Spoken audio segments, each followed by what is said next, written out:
If you're an active duty member or veteran and you're thinking of using your VA loan to build wealth, this video is for you. Let me create wealth for you. Today I'll cover some common myths people heard, like you can only use your VA loan once, which is incorrect. That's good news. Or that you can't use your VA loan to rehab a property. Again, wrong. Or that you need perfect credit score, or that it takes too long to close with a VA loan. Well, I'm going to cover all these myths and more, so let's get started. So the first thing I'm going to talk about is how the VA loan really works. So the VA doesn't lend money, they guarantee 25% of your mortgage. And this makes lenders more confident when loaning you the money. And that's to buy with zero down, no down payment, no PMI, which is private mortgage insurance, and hopefully lock in a lower interest rate. So let me give you a quick example. So let's say you want to buy a house in Fayetteville, North Carolina for $200,000. The VA backs up $50,000 of that. That's 25%. So the lender treats it like it's a $150,000 loan with a benefit of full interest. That's why you get better terms. Have you ever heard you need perfect credit? That is incorrect, but let me explain. So you do not need perfect credit to qualify for a VA loan. The Department of Veterans Affairs does not set a minimum credit score for VA loans. However, most lenders will establish their own minimum credit scores. Typically, that's around 620. I've seen some lenders accept lower credit scores around 550. So hopefully that makes sense. Now, the VA will guarantee 25% of the loan. They don't require a minimum credit score themselves, but you have to use a lender who in turn may require a minimum credit score. So next thing I talk about is house hacking. Now this is kind of taking the world by storm, house hacking. And basically here is two examples. So let's say you buy a house, 3-bedroom, 2-bath house here in the Fayetteville area, and you're a single guy, or maybe it's just you and your wife or your spouse or whatever, and you decide to rent out the other 2 rooms. So for argument's sake, let's say your mortgage is $1,500 a month, and you rent out the other 2 rooms for $300 apiece. That's $600. In turn, you're only paying $900 a month for your mortgage because they paid the other $600. I've seen this occur a lot in my area lately. Actually, a good friend of mine who's a realtor too, his daughter who joined the military just did this. She's 20 something and she bought a house, 3-bedroom, 2-bath, rented out the other rooms to 2 of her friends who are in the military with her also. And now they're paying for half her mortgage. Smart girl. So for the example I gave you, you're looking at saving $7,200 a year when you rent out the other rooms for $300 apiece. And I'm just giving you a good, easy math example. You can rent them out for whatever you want to rent them out for, of course. Another good way is what a lot of people are wanting to do in our area. Unfortunately, we don't have a lot of duplexes, quadplexes, or triplexes for this. But essentially, this is what it is. You rent a we'll say duplex for now, and you live in one side and the other side you rent out. So you can do that because it's a multiplex unit. You can do that with a VA loan. This is probably more ideal just for the fact that you don't know who your roommate's going to be, or maybe you think you know who your roommate's going to be if you buy a house and you rent out the other rooms, but now you're sharing all the common areas of when you rent a house that's 3-bedroom, 2-bath. You got to share, the kitchen, the living room, all that good stuff. So basically, you're getting a roommate. Got to make sure it's a roommate that you will hopefully get along with, or of course you want to get along with them. So that really is going to be up to you and how you do that. But ideally, in my opinion, if it was me and I was by myself, I'd want to rent a duplex, quadplex, or triplex, live in one unit. The other 3 are around you. Of course, there are some cons to that. They know where you live, and if there's an issue with the house, they could be banging on your door at midnight if something's going wrong. So that's, kind of that. And then a lot of people are thinking if their landlord is so close to them, there's certain things they can't do maybe, or maybe afraid to do. So it really depends on you. So next thing I talk about using a VA renovation loan to do a fixer-upper. And yes, it still qualifies for 0 down. Here's some things that you will need. A VA-approved contractor, a full scope of work and estimates. The after repair value must appraise high enough to justify the renovation cost. You can add on a bedroom, a bathroom, or a modernized kitchen and bathrooms. Even simple cosmetic updates like painting and flooring can be dramatically increase value. That sounds simple enough, doesn't it? Now you just got to find a VA contractor.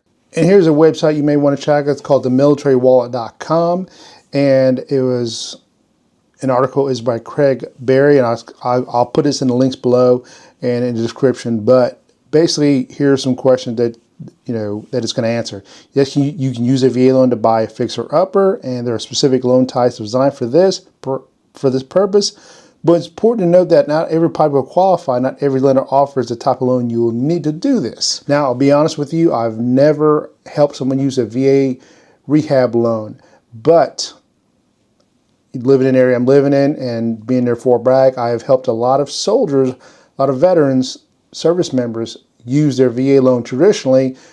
I'm more than confident we can find you a lender, if not one of the ones already used, to do this. Also, just remember this: if the property you're buying needs minor cosmetic fixes, let's say scraping paint, peeling paint, maybe some rotten wood around the soffit fascia board, that's something that the seller of home may cover. If there's just those little minor things, and you don't have to use a VA rehab loan, you could use your traditional loan. So the next thing I talk about is buying in the path of progress. And what I mean by that is look for an area, for example, Fayetteville, where I'm at near Fort Bragg. Pick an area that is growing or has potential to grow. What you want to do is this: look for a city growing south and west. By south and west, looks for signs like new infrastructure, big commercial projects, government tax incentives. Buying in a path of progress means you don't have to do much to see appreciation, but making sure the property can still pay for itself if the market slows down. And to give you a good example is this: I've lived in Fayetteville for over 35 years. My mom, she never was in the military, so she didn't use a VA loan. My dad was, but my mom never used a VA loan to purchase a property because we had our primary residence. But what she did was she started buying rental properties over the years, and over the past 30 years, she's accumulated about over 20 rental properties that are still making her passive income. Traditional house that she has on average is a 3-bedroom, 2-bath house. Her rents are like $1,500 to $1,600 a month.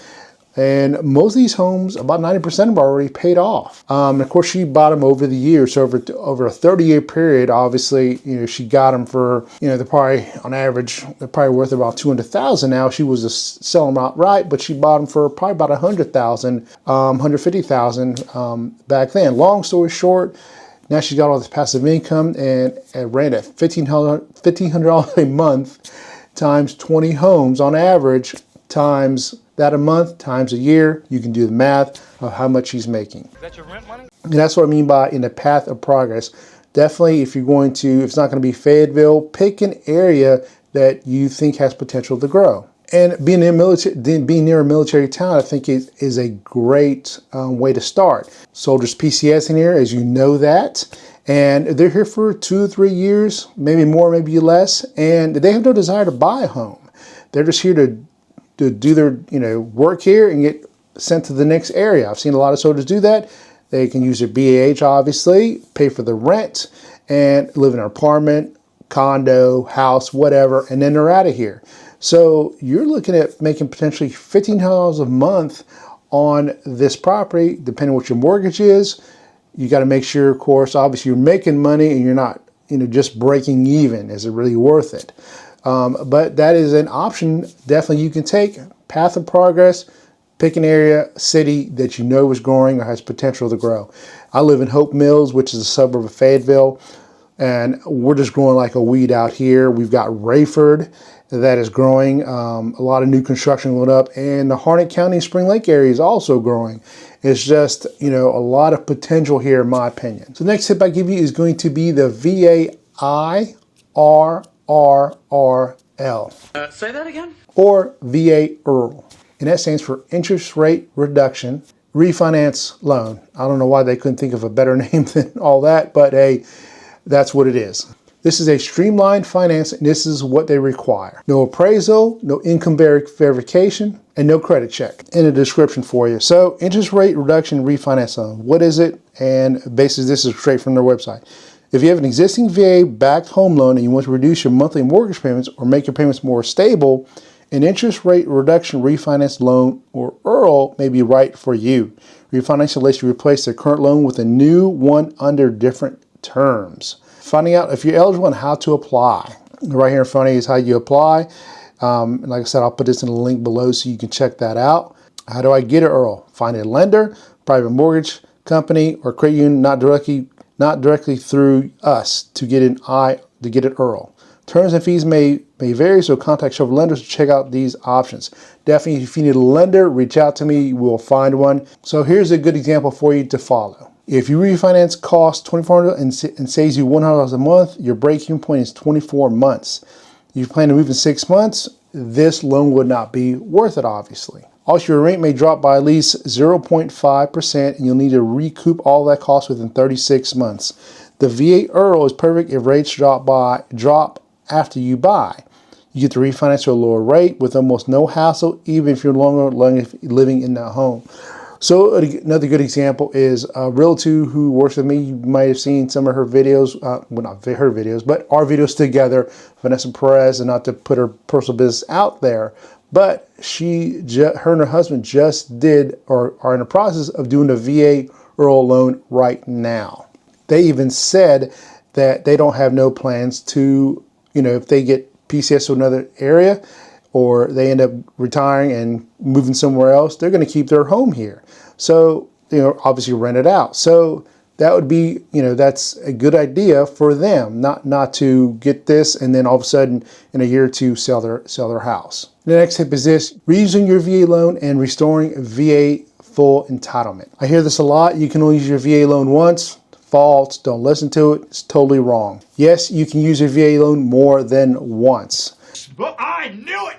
I've got a friend of mine, now we're friends now, but he bought a property with his VA loan 3 years ago. A year later, he bought another property with me.